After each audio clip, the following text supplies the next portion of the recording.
you know how when you think about a particular car, you're like, oh, I like this car, and then you start seeing the car everywhere. Or you're like thinking about new hairstyles to do, and you say you want to do braids or you want to do a particular hairstyle, and you suddenly start seeing that hairstyle everywhere, that everybody's suddenly doing the hairstyle. Why does that happen? I'm going to talk about it in this episode. So when I was in uni, I learned about this thing called your reticular activating system in physiological psychology, which is more about like the biology of your psychology. And basically, the reticular activating system is a part of your brain that filters in what you actually receive. We know that there are five senses. We learned this when we were in primary school. You can see things, you can touch things, you can smell things, you can taste things, and you can hear things. And at any given point, your five senses are receiving millions of inputs. There's car sounds, there's electrical hums, sounds of keyboard, somebody walking past your window, the buildings around you, color, shape, size. There's just so much going on in the environment daily. And your brain cannot and does not process every single thing that happens around you. So it has to filter out and pick out what is most important for you to pay attention to at any given point. And what is most important can be something new, something different. Those are the things that your brain tends to pay attention to, or something that you have quote unquote told it to pay attention to. So think about how after a while you stop hearing the electrical hum of your refrigerator. It's because it's no longer new. And your brain's like, this is not doing anything for you. So there's no need to like let it filter into your consciousness. It's also why if you're at a party or you're somewhere and there's like noise and conversations happening, if somebody calls your name, you will hear it because your brain knows that your name is important. Like it's a signal to your brain that this is something to pay attention to, right? So your ears can perceive your name because your brain allows, the RAS allows that to filter through in all of the sensory inputs that you are receiving. So your brain typically filters out things that are not relevant, not new, not important, not urgent.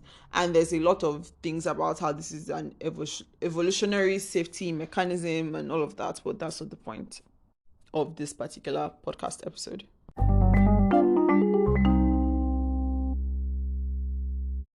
So, okay, and now that you know all of these fun things, you've probably heard about manifesting, like you make positive affirmations and then it comes to pass and it happens.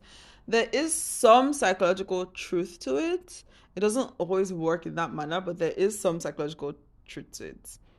Your brain chooses what to filter into your conscious attention by you telling it.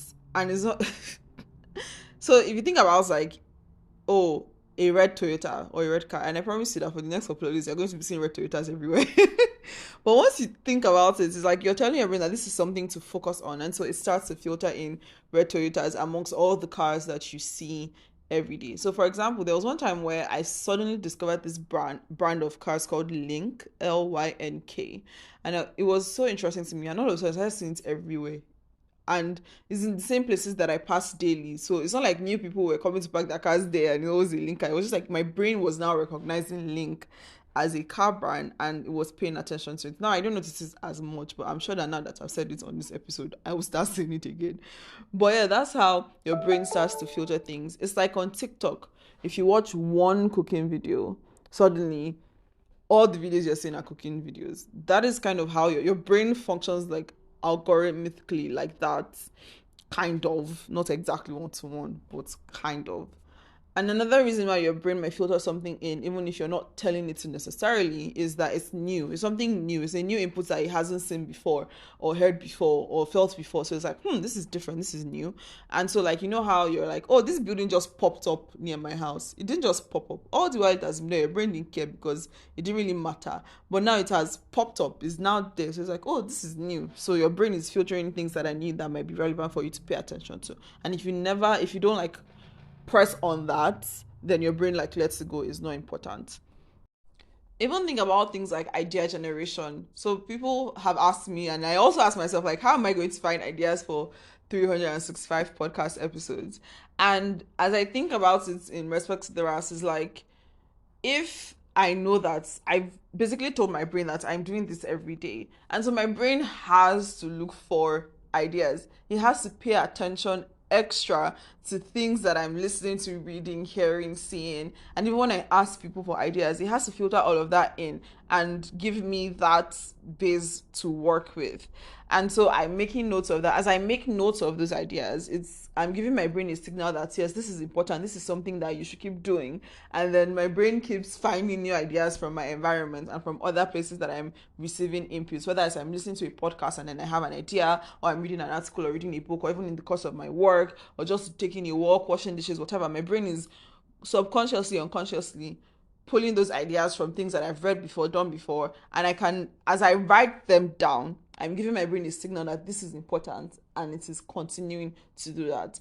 I remember when I was writing my newsletter consistently, I had so many ideas and I wrote all of them down. But as I stopped like engaging with my newsletter as often, then those ideas started like filtering down and pattering out. It's like if you turn on a tap, it's rushing, but if you close it, then it doesn't rush anymore. Like, oh, it may start with it may gradually go like drip, drip, drip, and then stop rushing. So even last year I did a every week I did a reel of my week, and normally I wouldn't like take a lot of pictures of my day and everything, but because I kept doing that and I kept telling my brain that this was something to do, I was always finding moments to take pictures, even in weeks where I didn't really do much or go out. There was always a way that I would find something to take a video or a picture of. And even in a daily practice that I do daily gratitude. I've been doing this for years now. I can't remember how long. And I write three things I'm thankful for every single day. And every day I'm able to find something, no matter how bad the day is, because I've trained my brain unconsciously. I didn't know that that's what I was doing, but I've trained my brain to focus on something, at least three things from every day that I can be thankful for. So back to the law, or to manifesting, law of attraction, and all of those things.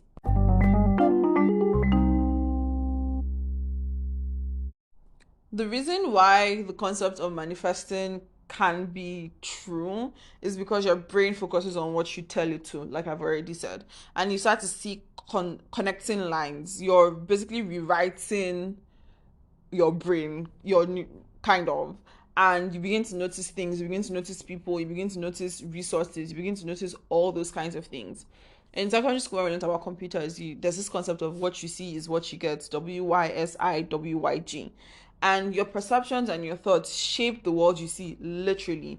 You literally see what you want to see and hear what you want to hear. That's why when you have arguments with people about things, like no matter how true what you're saying is, sometimes they can't even, it doesn't enter, because it doesn't, they've set up their thinking in such a way that like no matter what you say is not going to work. You see things how you want to see them. You give the meaning to events based on how you have previously perceived and experienced things, but that's a different topic.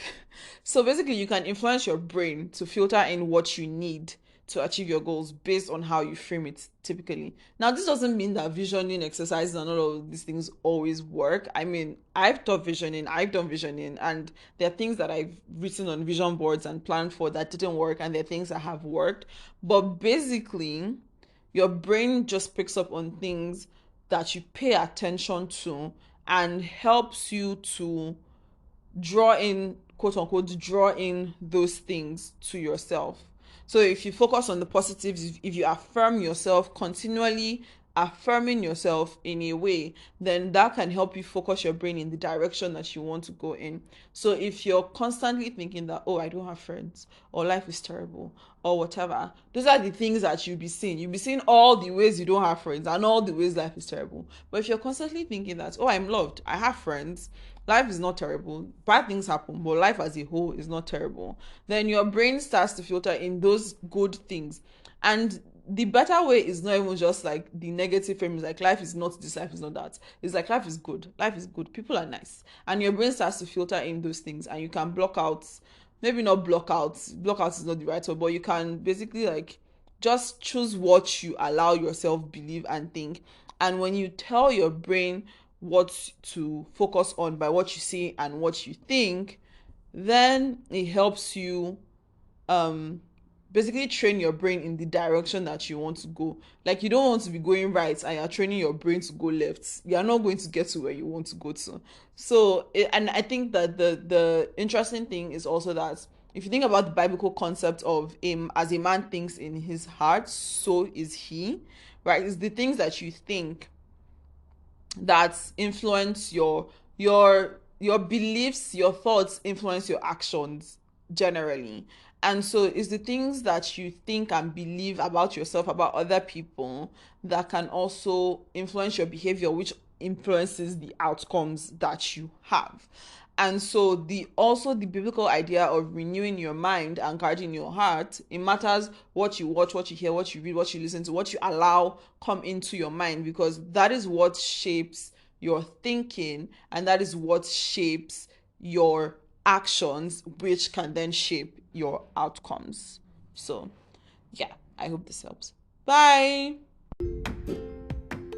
Thank you for joining me on today's episode of A Couple of Things.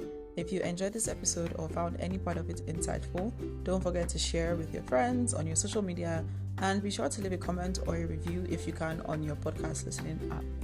Thank you.